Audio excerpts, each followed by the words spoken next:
এই ধরনের পাকনা কথার জন্যই আজকে এনসিপির জনপ্রিয়তা এত দ্রুত কমে গেছে। আপনি দেখেন যে বাংলাদেশের সবচেয়ে বড় বৃহত্তম রাজনৈতিক দল আওয়ামী লীগের সাথে পাঙ্গা নিয়েই তো এত কিছু, তাই না? সরকারের পতন ঘটাইছে, ফ্যাসিস্টের অবসান ঘটাইছে, তারপর নতুন সরকার গঠন করা হয়েছে।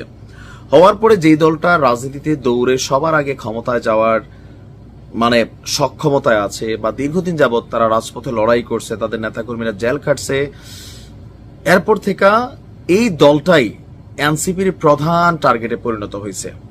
জামাতের সাথে মিত্রতা ছিল, কারণ জামাত হচ্ছে এনসিপির একজন বড় পৃষ্ঠপোষককারী রাজনৈতিক শক্তি। এনসিপির এমন কোন অর্জন না যেটাতে জামাত গিয়া তারা সাপোর্ট না দিছে, প্রকাশ্যে নেতারা রাজপথে না নামছে, সবগুলাতেই জামাত কানেক্টেড। তো জামাতের বাহিরে এনসিপি আর জামাত সহ এনসিপির মধ্যে পার্থক্য আছে। আবার জামাত ছাড়া এনসিপি, এই যে গোলাম আজম রাজাকার ইস্যুতে যখন বিভাজন হইল, তখন দেখা গেল এনসিপির সমর্থন রাজপথে নাই, মাঠে মানুষ যোগাইতে পারতেছে না। 10, 15, 50 জন, 100 জন বড় জোর এরা রাজপথে নামতেছে, বাকিগুলা ক্যামেরা, মাইক, ইউটিউবারের আপনার বিভিন্ন কিছু। যখন আমরা একদিকে শুনছি ডক্টর মোহাম্মদ ইউনূস পদত্যাগ করবেন, তখনই এই ধরনের শব্দ প্রয়োগ যে বিএনপি গণ অভ্যুত্থানের সরকারকে হটিয়ে ক্ষমতা দখলের পায়তারা করছে, আপনি শব্দগুলার ওজন বুঝছেন। বিএনপি ডক্টর ইউনূসের সরকারকে হটিয়ে ক্ষমতা দখলের পায়তারা করছে, মানে শব্দটা কি টোটালি নেগেটিভ সেন্স। আর এনসিপির পক্ষ থেকে যখন এমন বক্তব্য আসছে, তবে বুঝতে পারছেন যে বিএনপির রিয়াকশনটা কি হবে।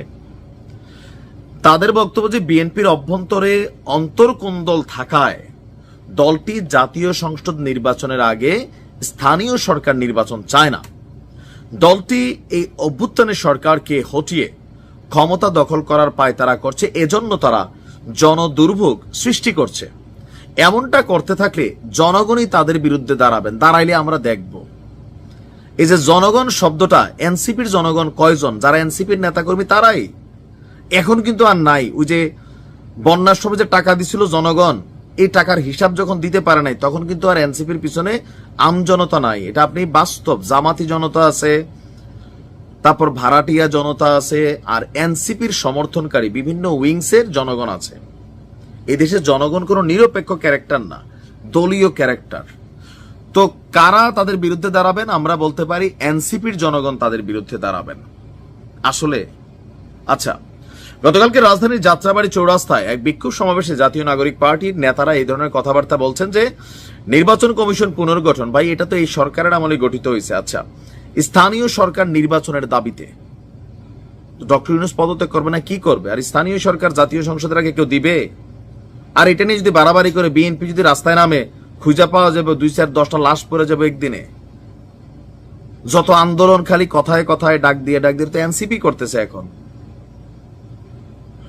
সমাবেশে এনসিপির যারা এখানে কেন্দ্রীয় যুগ্ম সদস্য ছিলেন, তারা বলছেন নির্বাচন কমিশন শুরু থেকে একটি রাজনৈতিক দলকে খুশি করতে পক্ষপাতমূলক আচরণ করছে।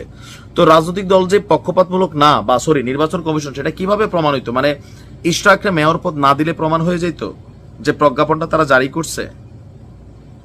এটি তাদের অপরাধ, এই জন্য তারা নিরপেক্ষতা হারাইছে। একটি দলের পক্ষে তারা কাজ করতেছে, মানে বিএনপির পক্ষে। আচ্ছা, এরপরে বলছে যে ফেসিবাদী আমলের বিতর্কিত আইনে সেই ইসি পুনর্গঠিত করতে হবে, সেটা আলাদা হইতে পারে। বিএনপি ঘোলা পানিতে মাছ শিকারে নেমেছে বলে মন্তব্য আলাউদ্দিনের, দলটির যুগ্ম সদস্য সচিব। তার বক্তব্য, বাংলাদেশে আরেকটি 1-11 আনতে চায় বিএনপি। 1-11-এর মাধ্যমে বাংলাদেশকে অচল করার পেছনে যে বিচার বিভাগ এবং নির্বাচন কমিশন, সেগুলো ঢেলে সাজাতে হবে। মানে এই যে বক্তব্যগুলা, আমার মনে হয় যে তারা বলছে যে কিভাবে আওয়ামী লীগের পুনর্বাসন করা যায় তা নিয়ে বিএনপি সর্বদা ব্যতিব্যস্ত। তারা গণঅভ্যুত্থানের সরকারকে হটিয়ে নোংরা কায়দায় ক্ষমতা দখলের পায়তারা করছে। এই ধরনের শব্দের সাথেই বিএনপির নেতাকর্মীদের শরীরে আগুন জ্বলা ওঠে যে কোথায় এনসিপি পাওয়া যায় একটু আদর করার জন্য। আচ্ছা, এরকমই মনে হয়, কারণ বাংলাদেশের রাজনীতিটা এরকম। এই কথাবার্তা গুলা যখন থেকে শুরু করছে এরা, আমার মনে হয় যে তখন থেকেই এদের জনপ্রিয়তা দ্রুত হ্রাস পাইছে।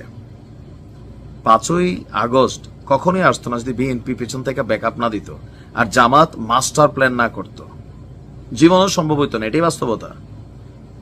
এই ধরনের বক্তব্য দিয়ে দিয়ে বিএনপির পথের মধ্যে তারা ঝামেলা তৈরি করতেছে, রাজনৈতিকভাবে একটা শত্রুতা ক্রিয়েট করতেছে, সংঘর্ষের আশঙ্কা দেখা দিছে।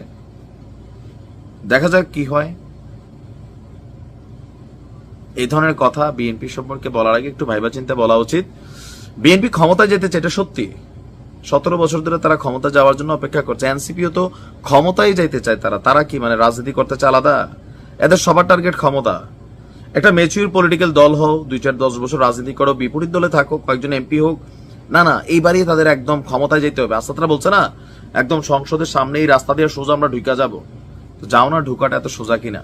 এই দেশে এখন একটা জিনিস খুবই সোজা, আওয়ামী লীগের ইস্যু নিয়ে যে কোনো ডাক দিয়া মানুষ জমায়েত করা সোজা, কিন্তু এর বাহিরে কোনো ইস্যুতে বিএনপির সাথে কনফ্লিক্টেড, জামাতের সাথে কনফ্লিক্টেড একটু দেখান না ডাক দিয়া, সম্ভব হবে না। ভালো থাকো।